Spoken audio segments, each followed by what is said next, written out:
Hello commandos, welcome to new Adarsh Senior Secondary School class. Ma'am, I am Samad Singh. Today I am going to start lecture second, class 10th history book, chapter first, the rise of nationalism in Europe. Europe में राष्ट्रवाद का उदय. Second lecture ध्यान से सुनना. पहले lecture में हमने क्या पढ़ा था?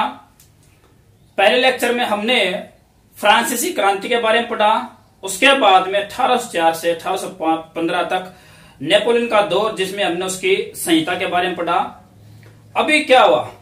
18वीं सदी के मध्य तक सभी जो आज आप जिस देश को जान पा रहे हैं कि स्विट्जरलैंड है, ये जर्मनी है, फ्रांस है, इंग्लैंड है, या फिर ये भारत है, या जो यूरोपीय देश के बारे में पढ़ेंगे, भारत को छोड़ दीजिए. तो पहले ऐसा नहीं था. उन सभी क्षेत्रों में अलग अलग भाषाएं, अलग अलग राज्य या सामंत बैठे हुए थे, अपने अपने क्षेत्र के बारे में सोचते थे. तो इसके बाद में जैसे आपने पढ़ा था फ्रांसीसी क्रांति, उसमें एक राष्ट्रवादी की विचारधारा निकलकर सामने उभर कर आई थी. अभी उसी बात को आगे बढ़ाते हुए राष्ट्रवाद का निर्माण कैसे हुआ, इसको हम 4 कैटेगरी में पढ़ेंगे. पहला तो है यूरोपीय समाज का ढांचा पढ़ेंगे. उसके बाद में उदारवादी राष्ट्रवाद का जिक्र करेंगे. इसके बाद में रूढ़िवाद क्या कैसी विचारधारा थी, और उसके बाद में कुछ क्रांतिकारियों को पढ़ेंगे. तो पहला हम टॉपिक पढ़ लेते हैं, यूरोपीय समाज का ढांचा. राष्ट्रवाद का निर्माण से पहले मैंने अभी बताया कि उनका अपना हर जो एरियाज था उसमें अलग अलग क्षेत्र के लोग, अलग अलग जनजाति के लोग, उनकी भाषाएं अलग अलग थी, जिसके कारण वे अपने देश को एकीकरण के रूप में नहीं देखते थे. तो जो राष्ट्रवाद की विचारधाराएं थी, अब हम इसको पढ़ेंगे. तो सबसे पहले हम यूरोपीय समाज का ढांचा को रीड आउट कर लेते हैं. बेटा इसको 2 कैटेगरी में डिवाइड किया गया. पहला था कुलीन वर्ग. सेकंड हमारा ग्रुप यहां पर बना, वर्ग आया निकलकर, जिसको नाम दिया पीजेंट्री या फिर कृषक वर्ग. कुलीन वर्ग में ये एक छोटा समूह था, पॉपुलेशन की कम थी, और इनकी पॉपुलेशन ज्यादा थी. कहने में ये बड़ा वर्ग था. नंबर 2, इनके पास पावर या इनका प्रभुत्व ज्यादा था. ये अमीर थे, ये गरीब थे. अमीर होने के कारण इनका प्रभुत्व ज्यादा था, और इनका प्रभुत्व कम हुआ, क्योंकि ये अगर गरीब ही हो गए तो इनका प्रभुत्व होता है एक अप्रोच, एक पावर की अप्रोच जो पॉलिटिकली हो सकती है, पैसे की अप्रोच हो सकती है. तो इनके पास कम हुई क्योंकि गरीब थे. ओके. नंबर 3, छोटा समय, अमीर और प्रभुत्व ज्यादा होने पास में इनके पास, अगर ये अमीर हैं तो इनके पास जमीन जायदाद ज्यादा है. इनके पास बड़े बड़े मकान, बड़े बड़े हवेलियां हुआ करती. लेकिन ये क्या है, इनके पास या तो जमीन है ही नहीं, या फिर ये किराए की जमीन लेकर रहते थे, खेती करते थे, कहने वाले किराएदार थे. इनके पास ज्यादा अधिकार थे. अधिकार का मतलब यहां पर वोट का अधिकार, व्यापार करने का अधिकार, या करो में इनके पास छूट थी. कहीं पर भी आ जा सकते थे, कोई कर नहीं लगता था, व्यापार कर सकते थे. और इनके पास कोई भी अधिकार नहीं था. इनके बाद में 2 वर्ग के बाद में एक कृषक वर्ग से एक तीसरा ग्रुप बना, जिसको हम बोलते हैं मध्य वर्ग. ये एक शिक्षित वर्ग था. शिक्षित वर्ग अगर हो गया तो इसके अंदर कौन कौन आए अपने, जितना भी अध्यापक वर्ग, डॉक्टर्स, या फिर उद्योगपति, व्यापारी लोग. और इन सभी की विचारधारा एक उदारवादी राष्ट्रवाद की विचारधारा थी. इन्होंने अपने देश के लिए, एकीकरण के लिए, आजादी के लिए डिमांड मांग करनी शुरू कर दी. तो यहीं से हम उदारवादी राष्ट्रवाद को पढ़ेंगे, जो हमारा नेक्स्ट टॉपिक है, जो हमारी नेक्स्ट हेडिंग थी, उदारवादी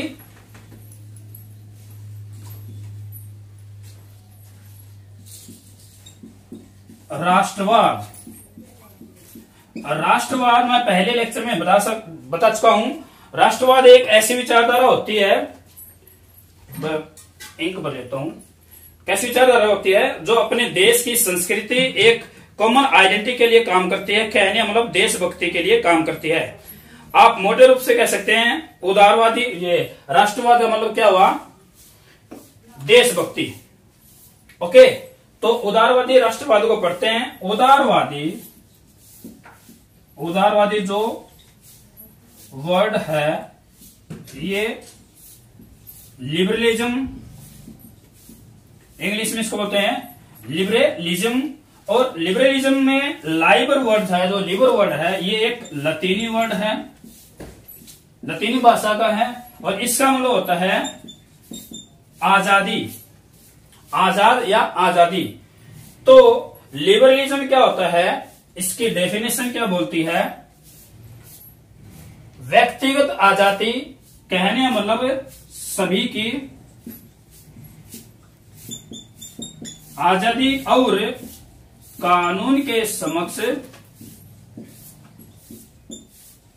समानता या फिर बराबरी। अभी जो उदारवादी लोग थे, जो राष्ट्रवादी लोग थे, इनके विचार क्या क्या थे उनको पढ़ लेते हैं। उन्होंने अपने अपने विचार प्रचार प्रसार किया, लोगों के अंदर एकता जागरूक करने के लिए कई सारे अभियान चलाए। तो उनके जो मीटिंग्स हुआ करते उनमें उनका जो मेन एजेंडा हुआ करता, उनमें कौन कौन से विचार थे। नंबर 1, सभी की आजादी, कानून के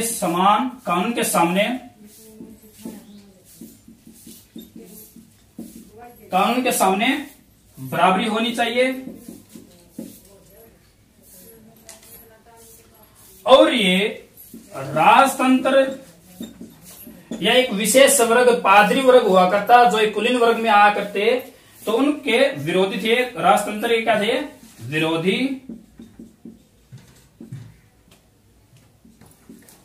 राजतंत्र के विरोधी हैं तो राष्ट्रवादी क्या करेंगे, प्रचार प्रसार करेंगे। अगर ये राजतंत्र के विरोधी हैं तो इन्होंने कहा कि सभी की सहमति से सरकार होनी चाहिए। क्या कहने, सहमति की सरकार होनी चाहिए, सभी की सहमति होनी चाहिए। कहने मतलब कहीं ना कहीं है लोकतंत्र को बढ़ावा दे रहे थे, राजतंत्र के खिलाफ में थे और लोकतंत्र को कहीं ना कहीं है बढ़ावा देना चाह रहे थे।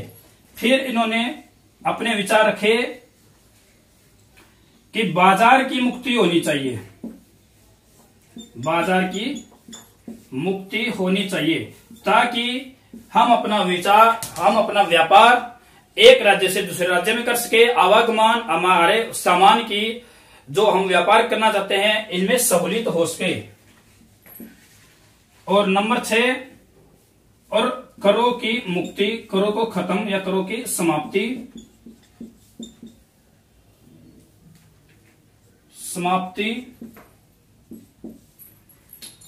नंबर 7 पे इस बात पे जोर देता है कि जो हमारी जो निजी संपत्ति है, हमारी जो निजी संपत्ति है उसका मालिकाना हक भी हमारा ही होना चाहिए। निजी संपत्ति का मालिकाना हक भी हमारा होना चाहिए। और नंबर 8 में क्या बोलता है, नंबर 8 में प्रेस की स्वतंत्रता, ताकि हम अपने विचारों को खुले विचारों से बोल सके। हमें इस चीज की बोलने की आजादी होनी चाहिए। और हमें संघ बनाने की, ताकि हम अपनी भी यूनियन बना सके, संघ बनाने की आजादी चाहिए।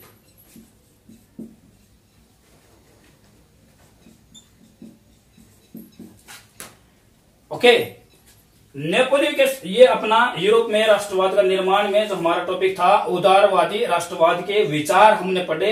अब इसी में नेपोलियन के समय में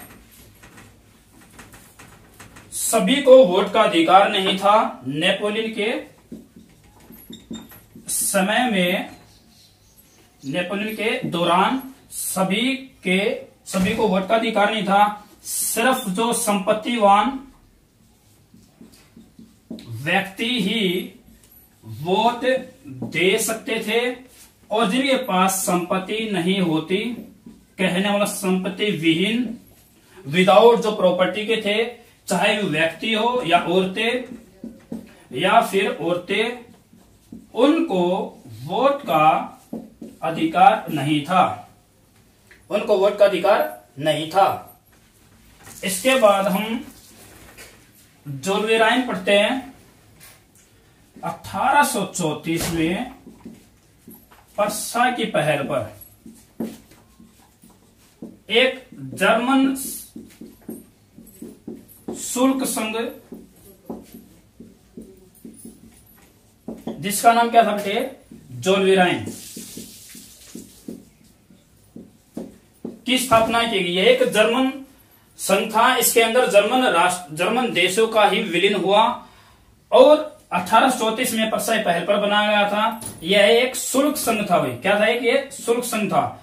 और इसी के अंदर इन्होंने बताया, इस समूह ने बताया कि जो मतलब राज्य के अंदर तो करों की समाप्ति ज्यादातर हो गई थी, लेकिन एक राज्य से दूसरे राज्य में इंटरस्टेट जो टैक्स था, कस्टम ड्यूटी थी, उसको खत्म किया जाए। तो इसने क्या कहा? एक राज्य से दूसरे राज्य में जो कर हैं, कर की समाप्ति की जाए।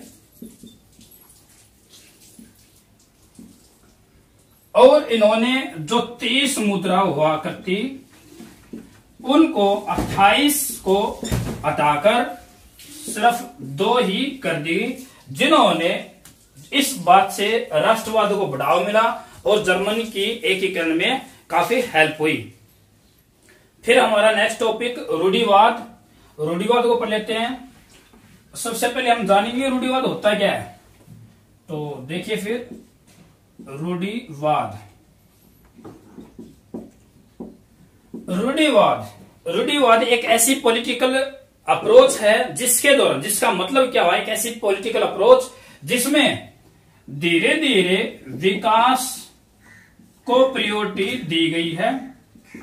ये बोलते हैं कि जो हमारे समाज में, जो हमारी राजनीति में जो परंपरा है, जो रूढ़िवादी है, उसको, जो हमारी परंपरा, उसको बनाए रखना चाहिए। एकदम से उसके अंदर चेंज नहीं होना चाहिए, धीरे धीरे विकास होना चाहिए। तो क्या हुआ? 1815 में 4 देश, जो ब्रिटेन, पर्सा, रूस और ऑस्ट्रिया, इन चारों देशों ने मिलकर 1815 में नेपोलियन को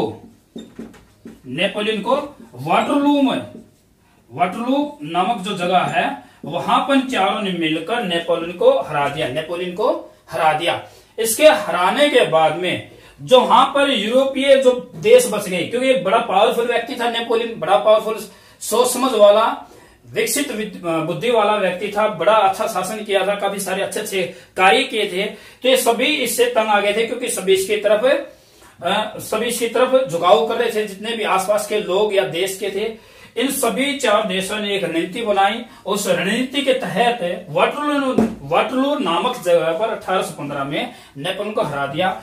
हराने के बाद में जो यूरोपियन कंट्रीज थे, उन्होंने रूढ़िवादी विचारों को जन्म दिया और उनको बढ़ावा किया। वे चाहते थे कि जो हमारे चर्च, जो हमारा राजतंत्र, या जो हमारे समाज में ऊंच नीच, जैसे ये उच्च वर्ग या निम्न वर्ग, कुलीन वर्ग था, ऊंच नीच जो बनी हुई है, ये बनी रहनी चाहिए। इसमें एकदम से बदलाव नहीं आने चाहिए, धीरे धीरे विकास हो सकता है। तो ये अपना था रूढ़िवादी विचार। तो फिर क्या हुआ? जो 1815 में नेपोलियन को हराया गया था, तो 1815 में एक संधि हुई, जिसको बोलते हैं वियना की संधि, ट्रीटी ऑफ वियना बोलते हैं। इसमें क्या हुआ? जो ऑस्ट्रिया का जो चांसलर मेटरनिक था, मेटरनिक, इसकी अध्यक्षता में यह संधि हुई और इस संधि के दौरान जो बदलाव, जो उद्देश्य निकल के आए, जो लक्ष्य हुए, उनमें से एक था जो नेपोलियन ने जो युद्ध के दौरान जो चेंजेस किए हैं, उन चेंजेस में युद्ध के दौरान जो बदलाव थे, युद्ध के दौरान नेपोलियन ने जो युद्ध किए थे उनके दौरान जो बदलाव थे, उनको वापस बहाल किया जाए। और इसी के तहत जो एक बड़े से राज्य पर बुर्बो वंश था, बुर्बो वंश, इसको फिर से सत्ता में लाया गया, बहाल किया गया, फिर से बहाल किया गया। और जो फ्रांस की जो सीमा थी, वहां पर कई राज्यों का निर्माण किया गया। फ्रांस की सीमा पर कई राज्यों का निर्माण किया गया। क्यों किया गया? ताकि फ्रांस का और ज्यादा विस्तार न हो सके। तो ये इसके 2 या 3 मुख्य पॉइंट थे वियना संधि के 1815 में हुई। मेटरनिक जो ऑस्ट्रिया चांसलर था, उसकी अध्यक्षता में हुई। 4 देश थे, रूस, प्रसा, ब्रिटेन और ऑस्ट्रिया। ओके, ये रूढ़िवाद था। रूढ़िवाद मैंने बताया कि जो जैसे चर्च, राजतंत्र, ऊंच नीच है, ये बनी रहनी चाहिए, इसमें ज्यादा सुधार नहीं होना चाहिए। एक ऐसी परंपरा जो चलती आ रही है, इसको बना रहना चाहिए। कंजर्वेटिज्म बोलते हैं। हमारा जो लास्ट पॉइंट, जो टॉपिक रहा है, इसको रीड आउट कर लेते हैं। जो लास्ट था अपना क्रांतिकारी। क्रांतिकारियों ने क्या किया? क्रांतिकारी अपनी राष्ट्रवाद की विचारधारा को पूरे जोर शोर से फैला रहे थे, जो पूरे जोर शोर से फैला रहे थे। इनमें से मुख्य एक क्रांतिकारी का जिक्र हुआ, जो कि इटली का क्रांतिकारी, जिसका नाम ज्यूसेपे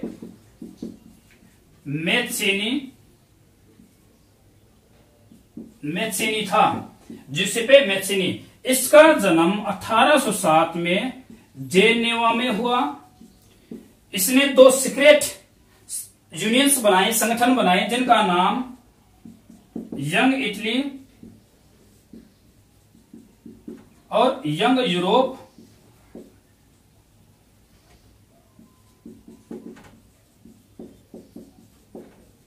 था।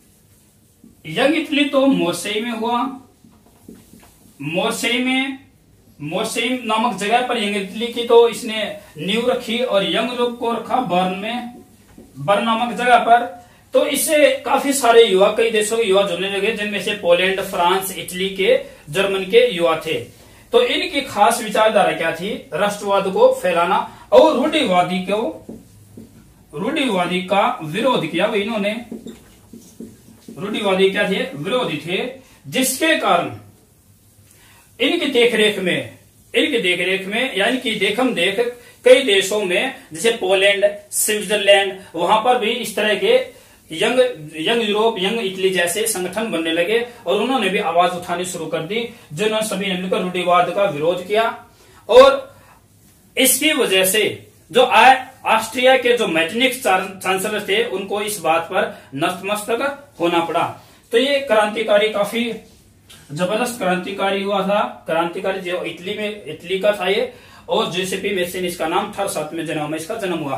तो स्टूडेंट्स, अभी इस लेक्चर में हमने इस लेक्चर को 4 कैटेगरी में डिवाइड किया था, इसको अच्छे से पढ़ लिया है।